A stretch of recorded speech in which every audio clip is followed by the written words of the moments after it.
I want to share some about emotional healing during awakening,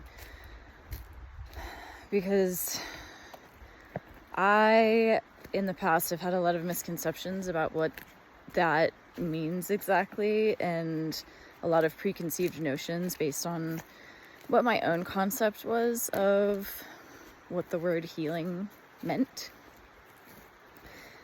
But I'm a big word nerd, big etymology nerd, and I feel that words are very powerful, and what one individual tends to mean when they say a word is often not what another means, because those concepts are built based on a lifetime of conditioning and certain patterns and experiences that vary from individual to individual.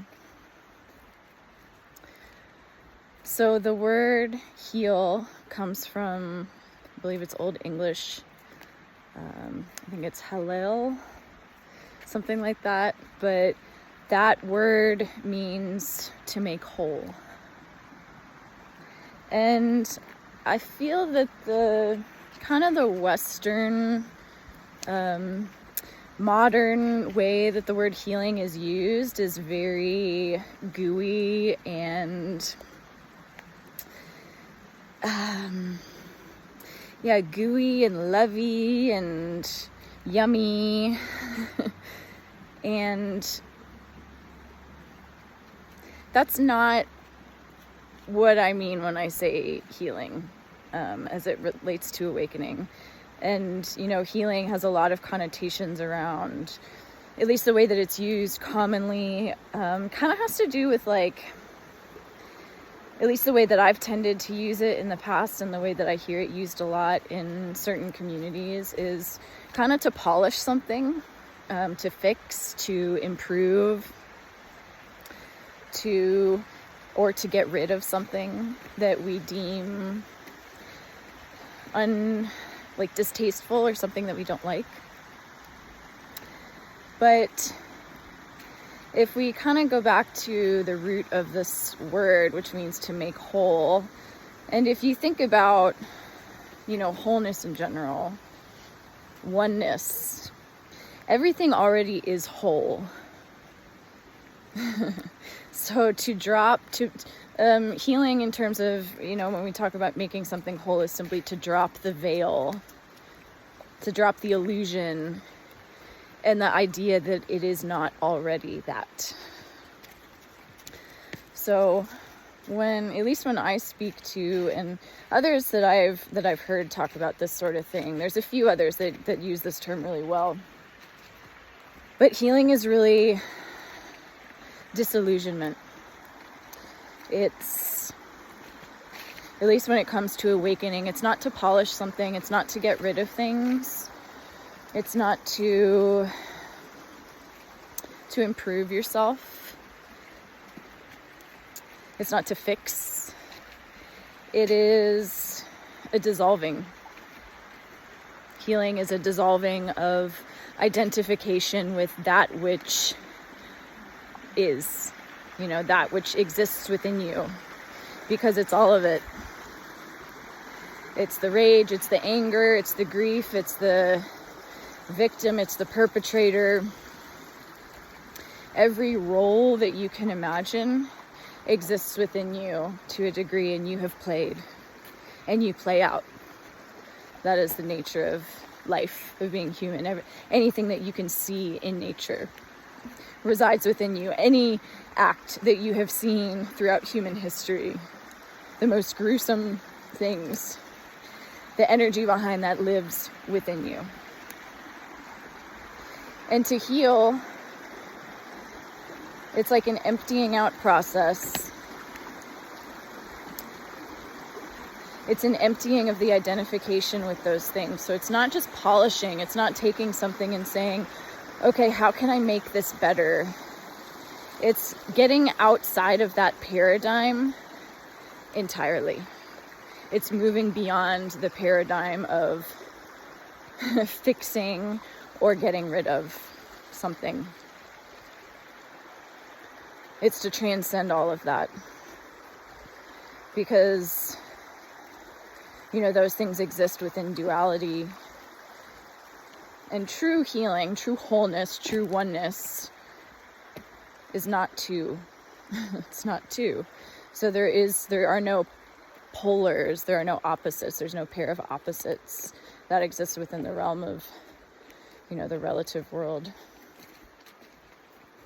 And there is, don't get me wrong, there's a relative aspect to healing. So there might be a process of,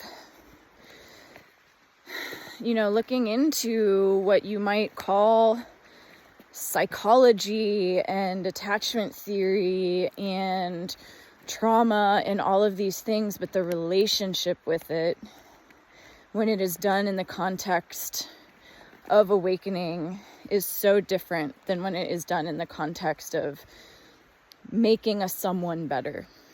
When it's done in the context of awakening, it's the dissolution of the someone, and it's essentially ripping concepts out by their root, ripping beliefs out by their root, allowing stuck energies to move through. But the difference is there's no putting the puzzle back together. There's no reconfiguring an identity or building up a new identity as someone who has healed, or someone who has overcome something, or someone who is better than they used to be. The whole notion of a someone is what is dissolved. And that is the true essence of healing. And there may be, what we might call emotional aspects of that. So processing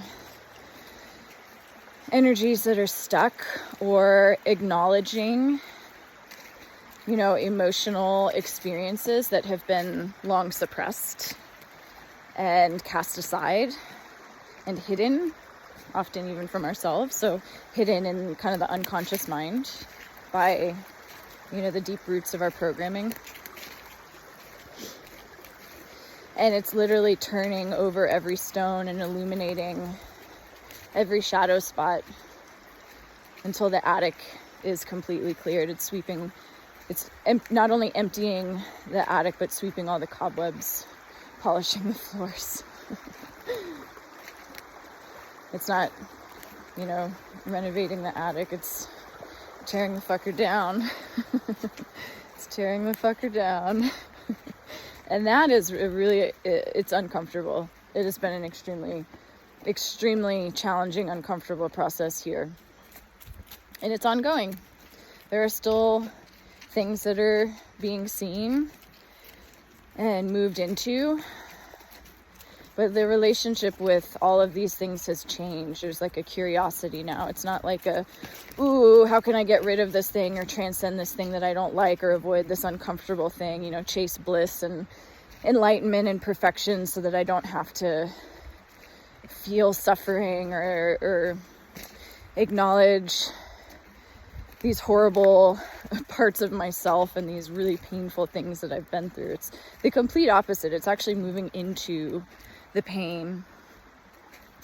It's moving into the stories, but it's moving into them from a place of clarity and groundedness. So it's a neutral space.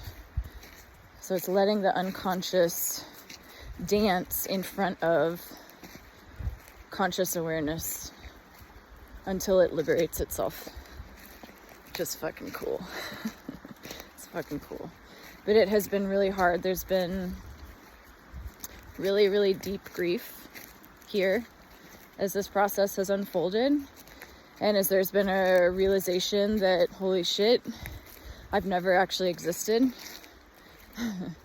Everything that I thought I was is in flux. It was an idea. It died the second the idea was born, and has only lived as a thought. And there's an energetic component to these things too, in the body. These beliefs have roots in the body. They kind of take root in the body, in what we might call in Eastern philosophy energy centers or chakras. They take root in the body and cause blockages so that energy can't flow freely, because energy wants to move. So it kind of gets stuck in place because of the conditioning. It gets repressed and suppressed, and then it simply kind of like spins or vibrates in place and can't move up and out, which is what it naturally wants to do. The conditioning, the ideas, the beliefs, the identity, the labels block it from doing that. So in order to free that up, some of what might be required, this isn't going to be the case for everybody, some of what might be required is therapy with a good therapist. I would personally steer away from talk therapy, because that's kind of just feeding the story. So body-based practices, meditation, writing, lots of things. There's lots of techniques and lines of inquiry that can be followed. But the overall energy of it is one of dissolution, of seeing through the identity and the person, seeing that the person doesn't exist, that the person never existed. And that's really uncomfortable because it requires challenging everything, and it requires a willingness to give up everything. And that doesn't mean that the things in your life will physically dissolve or disappear, but they might not make it.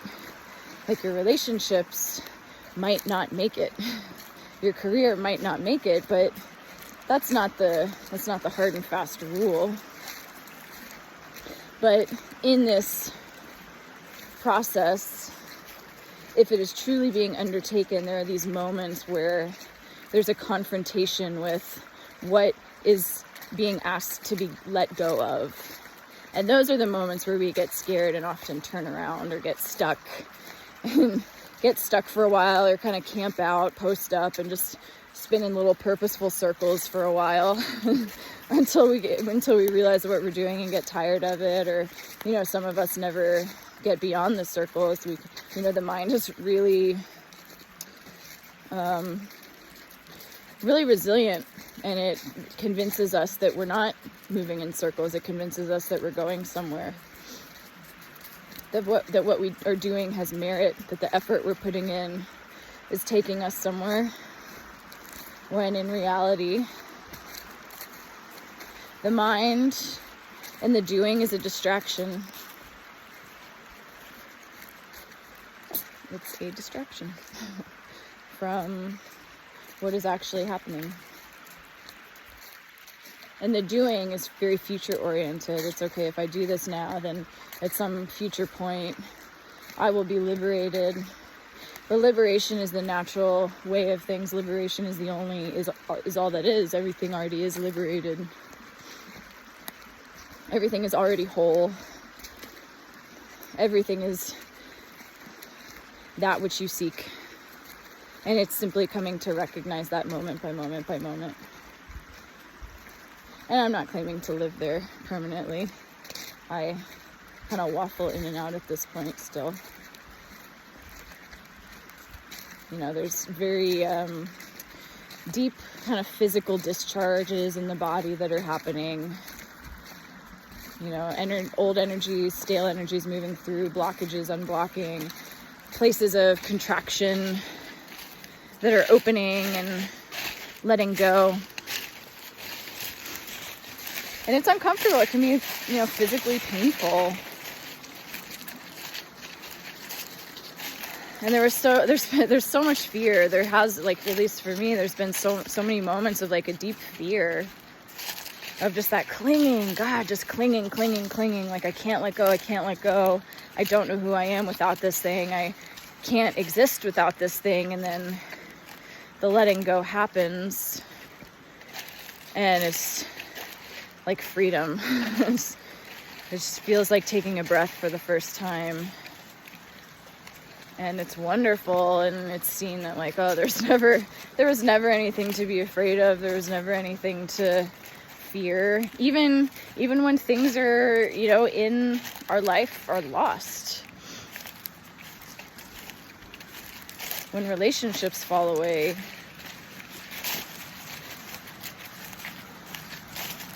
When jobs fall away, when finances, you know, maybe kind of blow up, or whatever it is, maybe like an illness, or, you know, like a physical death, or, you know, any of those things.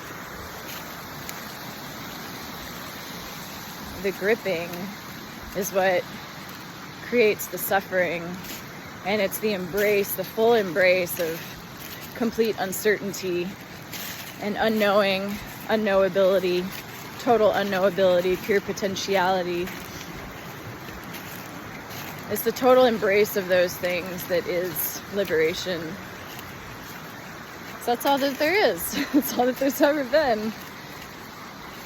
Freedom, enlightenment, liberation, awakening. It's not some future place over there. It's everything that there is. But the strange paradox is that there are no things. It's all one. You never existed. It never existed. All of that is just a concept made up, an illusion, a dream. It's the definition of a dream state. So healing is simply coming into alignment, into union with what already is. It's not fixing anything. It's not getting rid of anything.